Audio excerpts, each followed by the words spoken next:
Sosok Irjen Verdi Sambo hingga kini terus menjadi perhatian.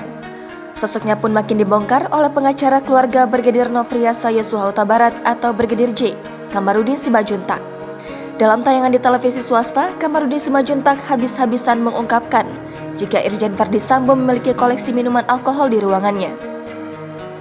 Tak tanggung-tanggung, Verdi Sambo pun kerap mabuk saat periksa anggota yang bermasalah atau melanggar peraturan.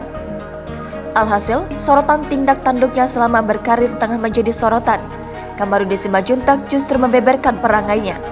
Pengacara keluarga Brigadir J ini mengungkapkan seperti apa Verdi Sambo saat masih menjabat. Kamarudin Simajuntak menyebut kalau Verdi Sambo adalah peminum berat alkohol, dilansir dari YouTube Refli Harun. Sangat berbeda dengan Krisnamurti, atasannya dulu yang berprestasi karena mempopulerkan jargon turn back crime. Dilansir Warta Kota, Kamarudin mengatakan saat menjabat Kadif Propam Polri, Irjen Verdi Sambo kerap arogan dan melakukan aksi koboi dengan main tembak sana-sini.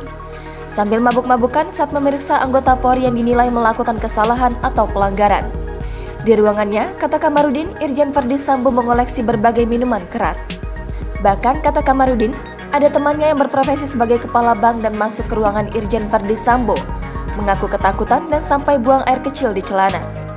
Saat ditanya bukti soal apa yang dikatakannya, Kamarudin mengaku pernah melihat langsung dan sebagian lain dari informasi intelijennya.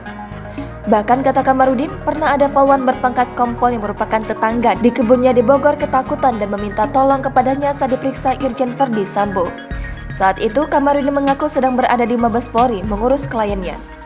Menurut Kamarudin, polwan tersebut ketakutan karena Verdi Sambo sambil mabuk melakukan aksi koboinya dengan menembak ke sana kemari untuk menakuti.